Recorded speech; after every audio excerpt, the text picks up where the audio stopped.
Raqamlashtirish asrida kibermakon biz uchun muloqot qilish, o'qish, onlayn savdoni amalga oshirish, hordiq chiqarish va kundalik hayotda zarur bo'lgan boshqa ko'plab yumushlar uchun asosiy platformaga aylanib bormoqda.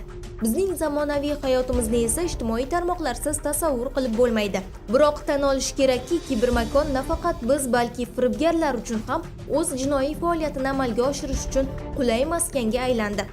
Bugungi kunda deyarli barcha Telegram ijtimoiy tarmog'idan foydalanadi. Ushbu ilovadagi sizning shaxsiy akkauntingizga kirib olgan firibgar nimalar qilishi mumkinligini tasavvur qila olasizmi?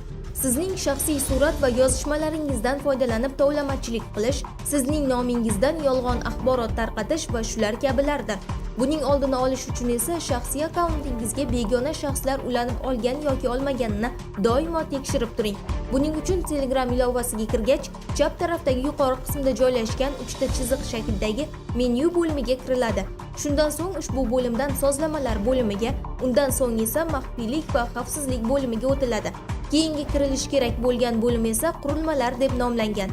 Aynan ushbu bo'limda siz u yerda ulangan barcha qurilmalarni ko'rishingiz va begonalarini o'chirib tashlashingiz mumkin. Misol uchun, boshqa qurilmalarni o'chirish kerak bo'lsa, boshqa barcha seanslarni tugatish tugmasini bosishingiz yoki alohida har bir qurilmani o'chirib tashlashingiz kerak.